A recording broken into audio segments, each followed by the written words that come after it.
Olaf Scholz was pressed to send arms to Ukraine since the war began on February 24, and recent reports of unfulfilled arms promises have provoked anger across the political spectrum.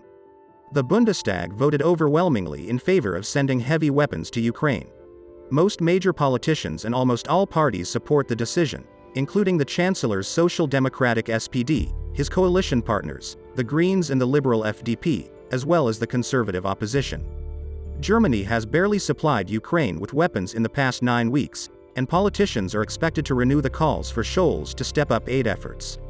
The national newspaper Welt reported that Ukraine had received only 2 shipments of weapons from Germany since March, while Chancellor Olaf Scholz still refuses to deliver German battle tanks and APCs. Meanwhile, Ukrainian ambassador to Germany Andriy Melnik said that Scholz has not delivered heavy weapons, including 100 Marder infantry fighting vehicles. The armored vehicles are manufactured by Rheinmetall, headquartered in Munich, and the weapons company has repeatedly stated that it is ready and able to provide Ukraine with them. The ambassador added that the German chancellor lacked leadership and courage in Germany's response to the war.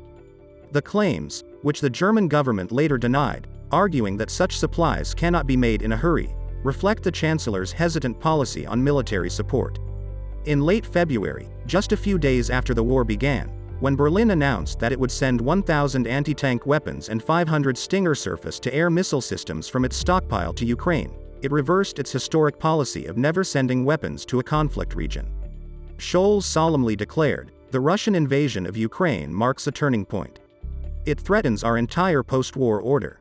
In this situation, we must do everything we can to support Ukraine in defending itself against Vladimir Putin's invading army." Germany stands next to Ukraine. But whether Europe's largest economy and the world's 5th largest arms exporter stands close to the Ukrainians has been under constant scrutiny since that statement. There is a worldwide opinion that Germany does not want to arm Ukraine. Earlier, Polish President Andrzej Duda accused Berlin of breaking its promises, saying that the modern German Leopard tanks promised by the government to replace the 200 Soviet tanks donated to Ukraine have never arrived, indicating that the country is not fulfilling its obligations.